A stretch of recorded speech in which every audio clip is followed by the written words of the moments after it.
Pauline Mortas, Une rose épineuse, la défloration en France au XIXe siècle, Prix Mnemosyne 2015. Bonjour Pauline, cette rose épineuse qui est dans le titre de votre ouvrage, à quoi fait-elle référence? Alors en fait, elle fait référence à une citation tirée d'une de mes sources médicales, donc un manuel d'amour conjugal destiné aux jeunes époux, qui s'adresse ici à la jeune fille et en parlant de la défloration qu'il annonce comme potentiellement douloureuse pour cette jeune fille, il affirme bien sûr vous allez souffrir un peu, mais quelle rose n'a pas ses épines? Et donc j'aimais bien cette image qui montrait finalement toute l'ambiguïté de ce moment de la défloration, qui est à la fois un moment un peu difficile à passer et l'ouverture finalement de la vie sexuelle de la jeune fille. Et c'était également pour moi un moyen de faire allusion plus globalement à mon approche de ce sujet, à savoir qui est qu'en fait la défloration est vraiment érigée en un véritable problème et fait l'objet de très nombreux discours au cours du XIXe siècle. L'image qui fait la couverture de votre livre,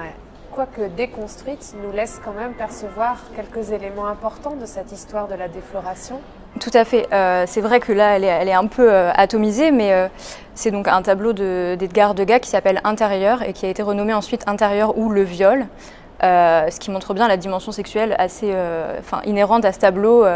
et qui est vraiment patente. Donc là, on ne le voit pas forcément très bien sur la couverture, mais au centre du tableau, à côté de ce lit défait, de la jeune fille qui a l'air effondrée, de l'homme qui la regarde avec un regard finalement pas très compatissant. On a vraiment sur cette table ce petit écrin qui est posé, ouvert, avec cette rougeur qui est vraiment une métaphore finalement de cette défloration et de ce premier acte sexuel, avec également le papier peint qui rappelle en fait tout ce lien qui est fait, finalement la défloration qui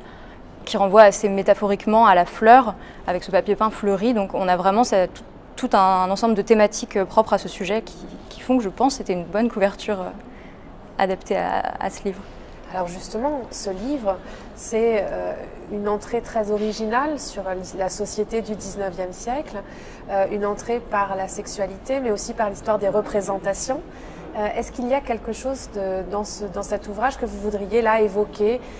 qui soit une anecdote originale ou un élément que vous voudriez partager? Oui, alors moi, ce qui m'a finalement peut-être le plus surprise dans mes recherches, et qui je pense est vraiment intéressant sur cette société du XIXe siècle et pour l'histoire du genre en général, c'est le fait qu'en fait, en décrivant la défloration comme vraiment un moment important de la vie féminine, les médecins en font vraiment un événement important de la construction de l'identité de genre féminine, puisque c'est vraiment la défloration qui va faire passer de la fille à la femme. Mais ce que je trouve intéressant, c'est que du fait même d'avoir donné cette importance considérable à la défloration qui est donc accomplie par l'homme,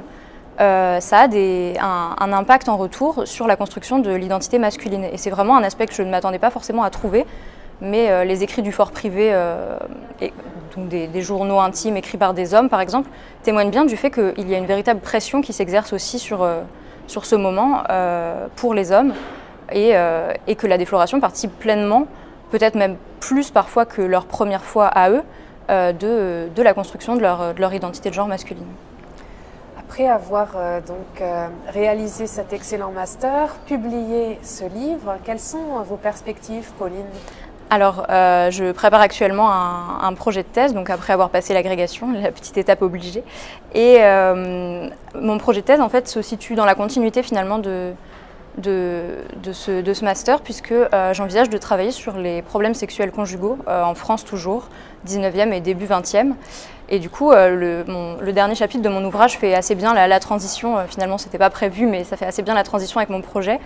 puisque j'évoque le cas de la défloration de la femme de Jules Michelet, qui est largement évoqué dans le journal de Michelet, et qui pose de très nombreux problèmes. Et donc, c'est un peu la découverte de cette source qui m'a inspirée à travailler sur cette thématique. Merci.